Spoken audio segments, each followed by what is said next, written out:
All right, welcome back everyone to my channel. I got a special guest on. I got Willis here today. And we always talk about networking and connecting with people. And I connected with him through Aaron Amin, through a lot of the school community, Coach Carson's group. But welcome, Willis. Thank you. Thank you for having me. No, thank you for doing this. I love people when they reach out to me and they want to know more about Pittsburgh, because I think that's something we can dig into on why you're looking at Pittsburgh. Well, why don't you tell my audience kind of what your real estate background is and are you investing currently? Okay, so I live in the Hudson Valley of New York, in Kingston, New York, just like 90 miles north of Manhattan. I have six doors here. Um, I'm should be closing in the next week or two on another three-unit building.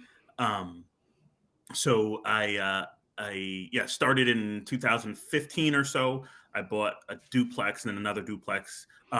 But here the housing crash was still going on, so they were dirt cheap, and it was like a no brainer to buy them. Then I stopped for probably 5 years and didn't do anything, and just got serious about it. Like in 2023, started really getting back into it, trying to get some more doors. So I bought another couple of single families, and then I'm just going to buy this three-unit, hopefully in the next week or two. Um, my background is in software engineering. That's what my career is in. I just left that in August of last year, so it's been like 7, 8 months. I decided not to, when my job was ending, I decided not to get another job and try to make this real estate thing work as a full time job. So I am an agent.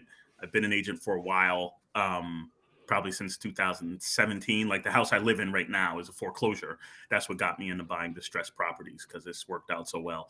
Um, but I became an agent mostly just to get my own properties, and be able to have access.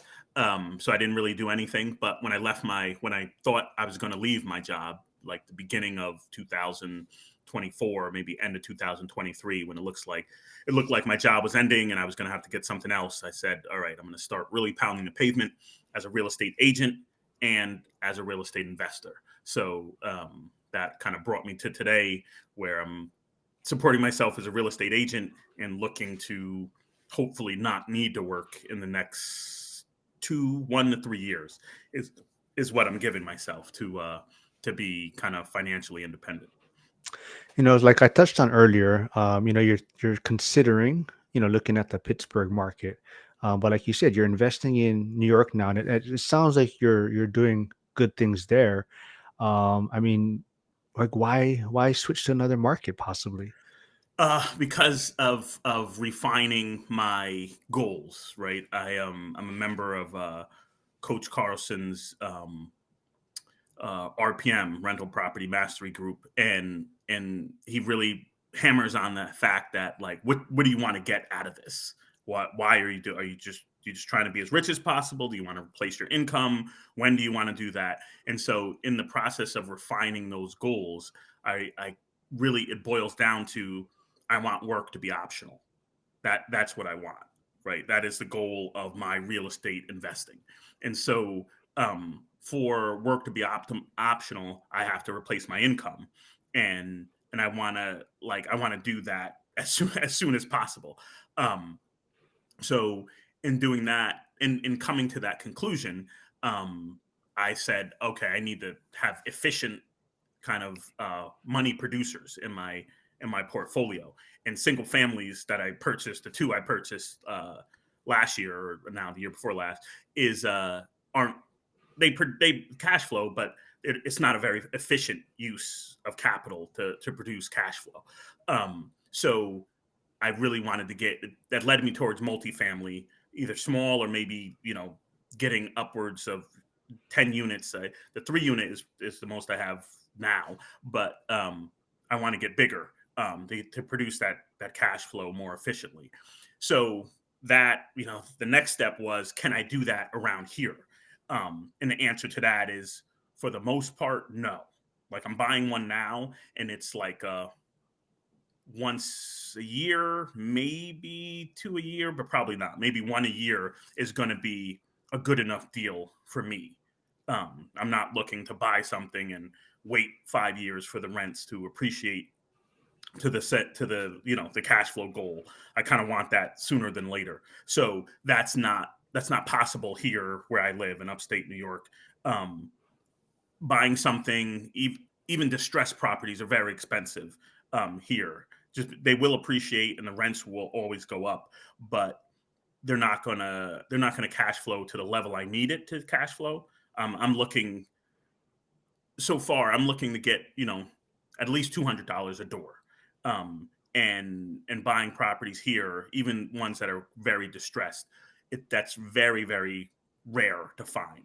Um, so as part of the group, we did a buy box, what they call Sprint, this little mini 3-week session where you really dive deep into a topic, and this was on buy boxes. And so I've never invested more than 20 miles away from where I live, but in that radius, even if I go 50 miles away from where I live, I'm not going to be able to produce the results I'm really looking for. So I had to go farther out. I first looked at Raleigh, because I just did some typing in chat GPT to find out, like, where can I get good rent to price ratios. Raleigh kind of came up, but the price point in Raleigh is basically what it is here. Maybe a little bit less, but not that much less. So that wasn't really gonna, my current capital, that wasn't really gonna fly. And Pittsburgh came up. It was never at the top of the list, but it was near the top of every time I tried. Because you can type stuff in the chat GPT and it'll give you different answers with nearly the same question. So, but it always came up. It was in the top five. It kept coming up in the top five. So I looked into it, and again, as part of that sprint activity of finding a buy box, one of the exercises was look at closed deals that you would have bought, right? Like, if there's a few closed deals in this area that you would have purchased, means there probably will be more in the next year or so that you would want to purchase. So I did that, and I found, just with like 10 or 15 minutes of looking, I found a few deals that I would have been interested in looking further into. So that kind of got me excited, and I started, drilling down more into Pittsburgh, and seeing that, yeah, you could do some cash flow. Like, appreciation's not like it is here, but that's not that high on my priority list. So it works out fine that I could cash flow what I want, and I could get the same results. But there's a steep learning curve into doing it out of state. No, I think that's all great points that you're hitting on. And, I think everyone has, different ways they may go about looking at a market. And like you said, you use Chat GPT or AI to help narrow down your search. And I think that's super useful in, like, today's technology. And I think that's super helpful. Um, I guess another thing I want to know is, how would you, I guess, um, define the New York market? I know you says it's expensive, but all I know is probably tenant friendly, right? Not very landlord friendly. Are those other factors that you were considering into why you may be looking at a different market? Not really, because this is the only place I've ever invested. So I'm kind of used to that. And it's New York is a big state, and it's like night and day when you kind of leave this area and go north or west. Um, right, and like I said, I'm about 90 miles north of Manhattan, right? So the closer you get to there, the more the prices just go through the roof, right? Where I live, I've come to find out, I thought every place was like this, but it's not. Is It's kind of a sweet spot, in the sense of the prices are not that high, um, especially compared to the rents, and because even though it's 90 miles, it's still considered commutable.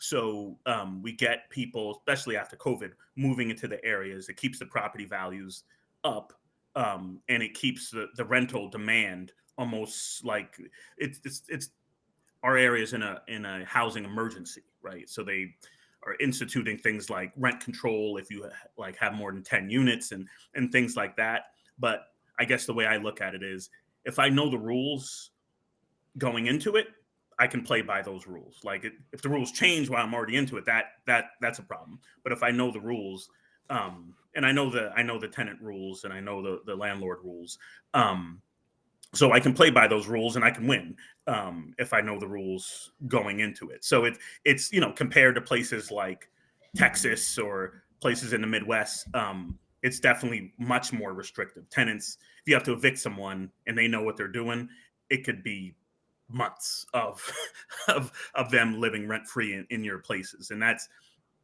only happened to me once. But I, I would figure that would happen any place. You're going to get a bad tenant slip through your screening process. I love that. Let's unwrap that a little bit because I love the idea, like you're saying, you know the rules, and as long as you know the rules, now you're gonna just figure out how to win, within those rules. And I think that's a lot of times people are trying to maneuver themselves because they're either trying to make their own rules or they're trying to change things. And like you're saying, every market someone's making money, right? I mean, no matter how expensive the market is, whatnot, people are all making money there.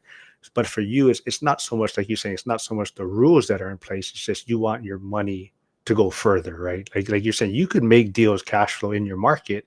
It's just it's going to tie up a lot more capital probably. And right now you're trying to accelerate things. Now let me throw this out there. I'm not sure what your thought on it is, but would you say once you get enough cash flow, would you consider parking money back in New York for the appreciation play? Possibly, um, as long as again the goal is to support myself, right? And the way I look at it is, um, my first goal is to replace my income. As long as I don't run out of money, a side effect of replacing my income is going to be getting rich, right? Getting rich is not number one. It's just going to happen, right? And that's something Coach Carlson says all the time. If lo- as long as you don't run out of money, you're going to win, right? Like that's how you go out of business in real estate is running out of money.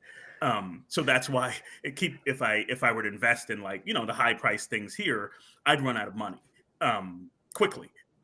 So moving, and so once I get, let's say, enough, whatever that enough is, then my goal is going to be ease, right? Simplicity, right? And so wherever I can find that simplicity and still have enough, that's what I'm gonna do. Um, because it's like I said, like getting rich has never been my thing. I don't even if I was rich, I'd still live the same way. So it's really about getting enough and then getting that to be as least amount of hassle as possible. Yeah, I love that. I love Coach Carson's message. I mean, he's one of the speakers at last year's ORED event that I really took a lot home from what he was saying, and like even his book. And we talked about it off camera about his book and how that story about the three couples really related to me. And like you're touching on, right, the ease of things and not creating a Frankenstein for yourself. But I also love what you're saying. If you don't run out of money, you're always in the game, or you always have a chance to win, I guess. And I think that's coming from coaches' football days, background. As long as there's time on the clock, right? You still have a chance to win, or you're still in the game in a sense. So I think that's the number one thing to remember. But now, like, let's kind of move on a little bit. You are looking at Pittsburgh. I mean, so why?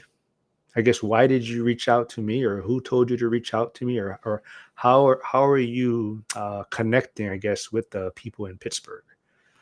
So it's a work in progress, right? And so part of that buy box exercise the last week was okay, trying to build a team in a remote area.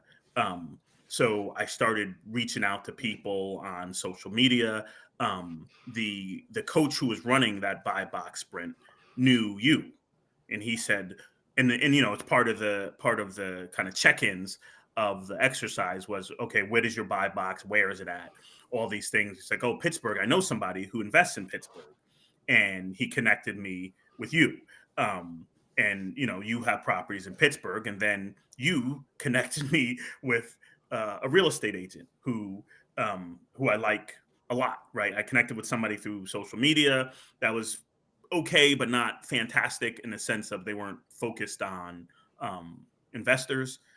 You connected me with another person who was focused on investors, so I like that. I'm also going through. Go ahead. No. Before we move on, let's stay right there real quick, Mm, talking about how like you connected with different agents, and we don't want to put any names out there, but like you're saying, he's a you can tell like he's probably a good agent. He has a great skill set, but his skill set may not be kind of what you're looking for. So can you kind of maybe dig into that a right. little bit? So yeah, like, so looking at social media, found, and I was just kind of just blanketing anybody I could find. Right. These were like shots in the dark. Anybody who responded to me, and this is not this is in the last like 3 or 4 weeks. Just anybody I could find is doing something in Pittsburgh. I would send them, DM them, and say, I'm looking to build a team. Could we talk for a little bit? Right. Some people got back to me. Some people didn't. So he got back to me, and I really liked his uh, deep knowledge of the area.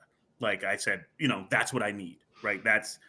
I have that where I live, but I don't have that in Pittsburgh. So that initially drew me to him. But talking to him, I'm also going. I like downloaded the Tom Green book on out of state investing, and going through that, re-listening to it now.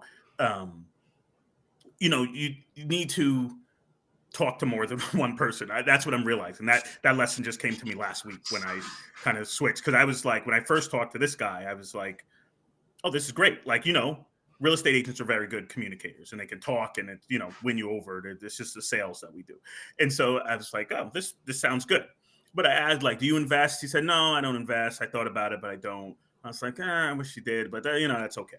But then when I talked to the guy you introduced me to, like, he had the deep knowledge of the area. He's been there his whole life, and he has 50 doors himself, and he has connections with property managers and contractors that he uses all the time and uses on his own properties, which obviously is, I got a higher trust level if someone's using them on their own properties.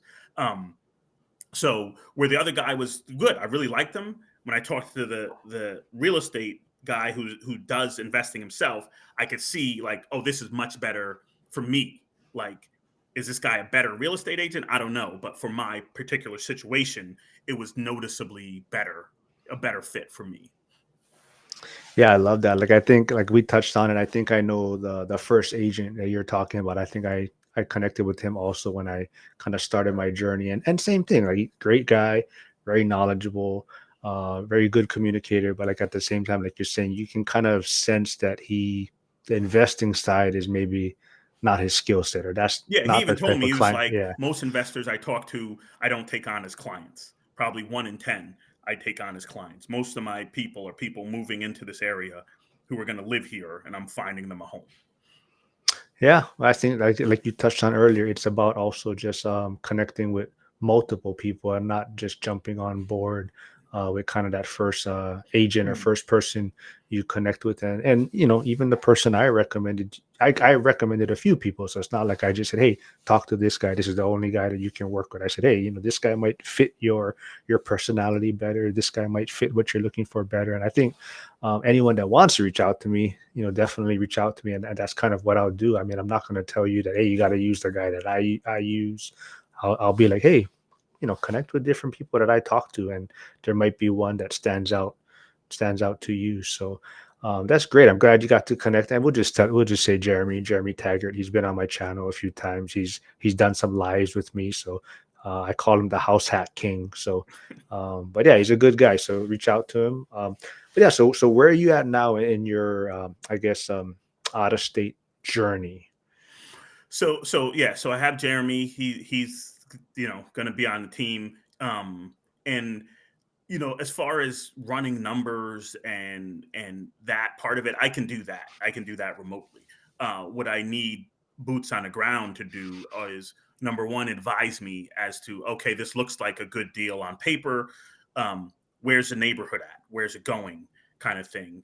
And then I need, ballpark within 10 or 15%, give or take, of a renovation cost, because I'm trying to do what I do here there, which is get distressed properties at a deep discount, renovate them such that when they're done, I already have some equity and some cash flow such that I can burr them and move on to the next right deal. Um, so if I can do that. I've noticed Pittsburgh is they don't have there's not many small multifamilies outside of duplexes. Like there's a lot of duplexes. Once you get bigger than that, not a ton. Um, so um, so yeah, trying to run those numbers. And there's also, like, I've realized that there's lots of areas that have rents that are quite low compared to what I'm used to here in New York. So, but like I said, those are all things I can find out remotely. I can find out the taxes remotely, but I can't do an estimation on repairs, and I don't know enough to say this neighborhood is on the upswing or it's collapsing. I don't know that. So those parts I need to plug people into, which would be the real estate agent, which would be the property manager and the contractor. So I got Jeremy. I talked to one property manager who I kind of like, but like I said, I've learned a lesson that I need to talk to more than one. So that's in the next couple of weeks. I'll be talking to more property managers, and then I'm putting a spreadsheet together of possible um, properties I like, and then I'm gonna once I get a team or a few people, I'm gonna run and try to narrow that list down and start looking to pull a trigger on some. Awesome. So, let's kind of stick to, I guess, the out of state kind of blueprint that you use. Mhm. Was there any criteria that are automatically, was there like a distance, I would say, that say, okay, that's as far as I'm going to go? Or like you said, you're just punching in chat GPT and you're kind of looking at whatever it spit out at you? Or was there like, okay, anything within 1,000 miles or something like that? Was there something that really put something out of the ballpark?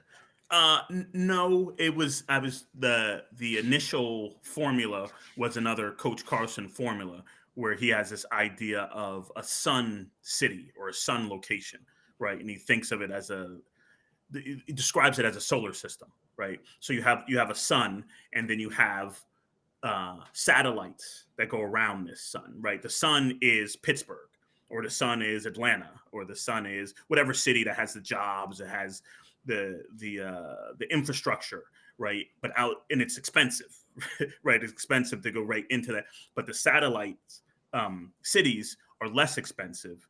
But they still have a high rental demand. They still People come there for the jobs that are in the Sun City, but they live outside of the city by whatever 20, 50 miles or something like that. So that's the kind of construct that I was working around, like picking Pittsburgh as the sun, and then its suburbs that sprawl out in every direction, um, as to where to look for these multifamilies that I'm looking for. I love that. I like that idea of the sun and the satellites around there, and I think that's a great way to make money in, like you're saying, markets that are probably going to be appreciated. Like I really think Pittsburgh's on that cusp of hitting that appreciation. But like you're saying, there is pockets in there that maybe the taxes aren't as high and the prices are still a little bit lower. So I think that's a great way to take advantage of that. As far as I guess looking at out of state, was there something, I guess, that maybe you're preparing yourself for? Like, what is maybe the biggest obstacle that you see in out of state investing? Well, for me, it's clear. It's fear, right? I've never purchased anything I haven't seen, that I haven't walked through Hmm. multiple times. That took when one of my best friends is my contractor, that I haven't taken him to, and we've walked through, um, like to kind of relinquish that control is terrifying, for me. And but the more I do it, the more I'm coming to realize that the things I do can be duplicated, right? Like where I live here, like I'm already a rental market expert. I'm already a housing market expert. I'm already a, I wouldn't say a renovation expert, but I can price renovations fairly quickly when I walk through and give a ballpark. So I know, give or take 10, 15%, I know what things are going to cost. So I can do that really quickly, right? But each one of those parts could be is a different person in in an out of state investing. And so me thinking about it that way has really kind of matured my view of investing, in the sense of like, oh, I go, it used to be, oh, I just go look at this house, I walk through. I think it's going to cost this much. I call my buddy Fred. He comes by and he's the contractor, and he looks at it. He tells me my numbers are okay, um, and then I know how much to bid. Right, like that's simple. But it's like going out of state, it made me kind of say each thing I'm doing is really a separate job, and I need a person who can do that separate job.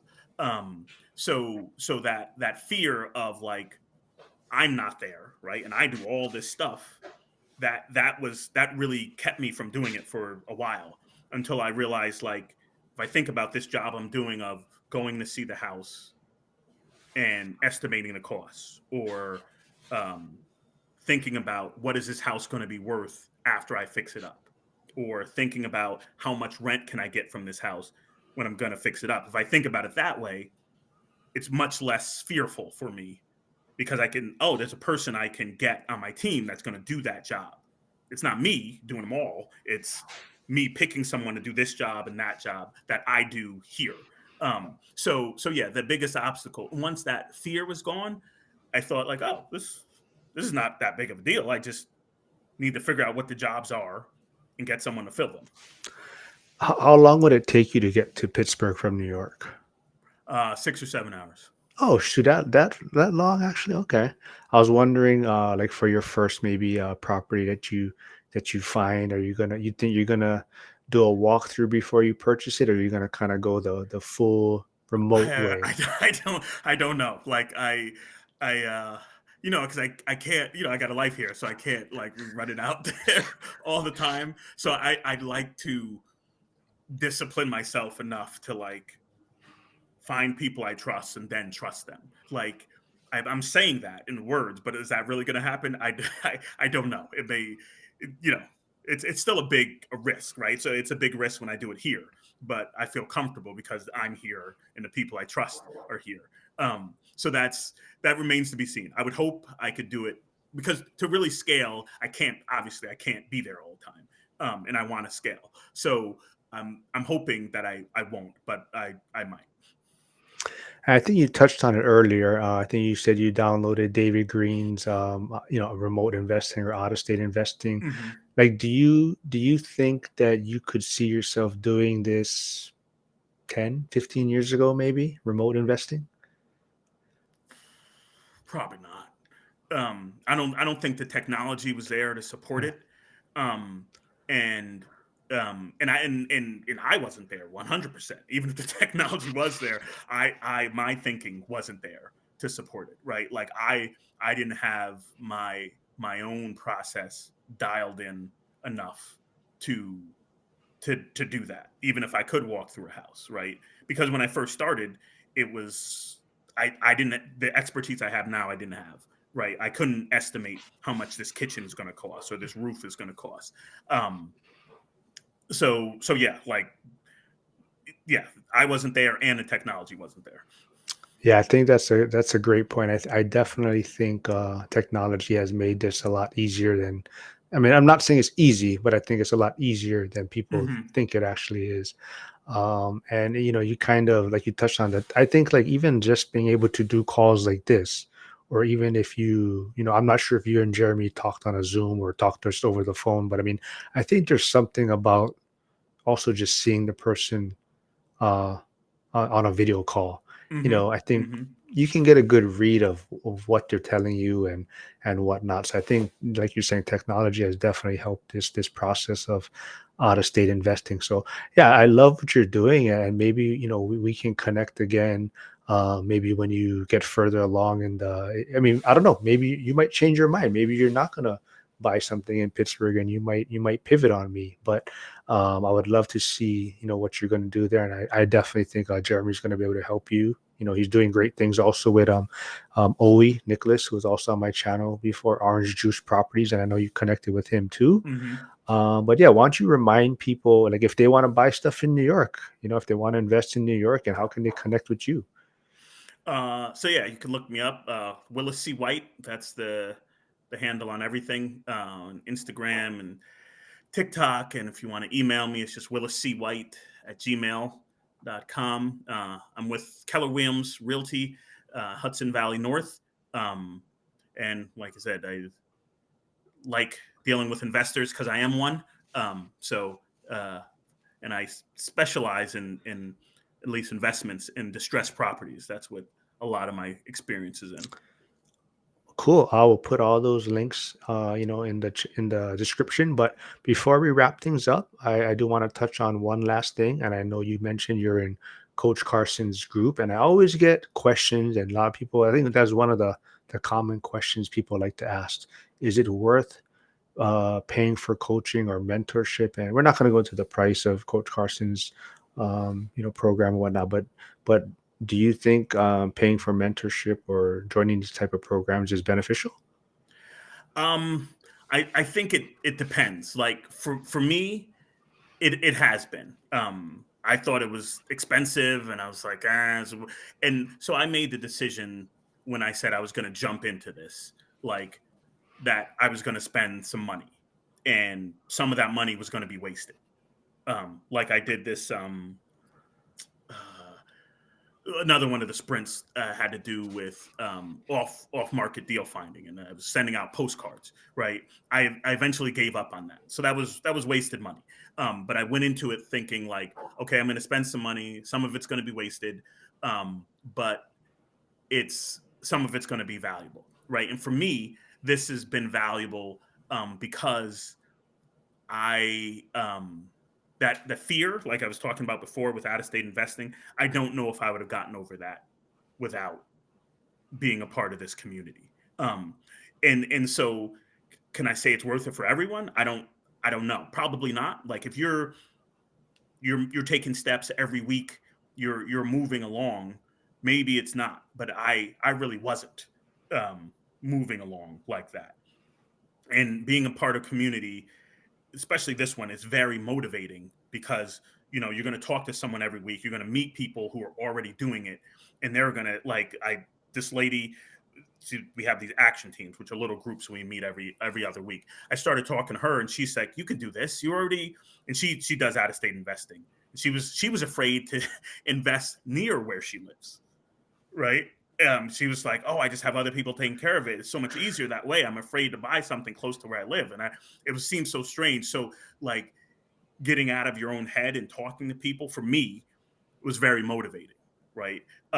Like I said, I probably wouldn't have gotten over the fear of out of state investing if I hadn't been part of this. So, I mean, I like to think of myself as a go getter, but getting over that fear, doing something every single week, every single day, the communities help me do that. If you're already doing that, then maybe you don't need the community. But I, for me, it's been worth it. I think my biggest takeaway from that is there's still no magic pill, right? You can sign up for these courses or mentorships, and no one's gonna just give you the or solve your problems for you. Right, It's still right, it's yeah. still what you're putting into it. So Yeah, yeah, I love. it's just like having a group. Like it'd be great if I had a group come to my house every week and they were all investors and they were all doing right. But that's not really realistic. And so this is the next best thing to that. And be that. So I guess the way I think about it is, does everyone need to pay for community or coaching? No, but everyone does need a community, I right? like that. Yeah. Because I don't think there's there's no way to do it by yourself, right? There's not enough of you to go around. So if you can get a community for free that's motivating, do that. Like, but I think everyone does need a community. I like that. Should make a shirt for that. But well, but like I said, thanks for doing this. Thanks for reaching out to me. I'm going to thank Aaron for connecting us, and I'm glad you got to connect with Jeremy. And I want to keep track of your journey and what you're going to do, and maybe we can, oh, like we touched on, we can get you on some lives. Discuss the New York market and how your out of state journey is going. But yeah, this was a fun one, and we'll do it again, Willis. All right, yeah. Thanks so much, and thanks for the help you've given me. You've definitely been a path forward in my journey. Yeah, and we don't want too much people investing in Pittsburgh, though. So let's not get the secret out there too much. Not until we get a Yeah. good base for ourselves, then they can drive up the prices, right? All right. Yeah. All right, Willis. Thanks, man. We'll do this again. All right, thanks. Thanks, man.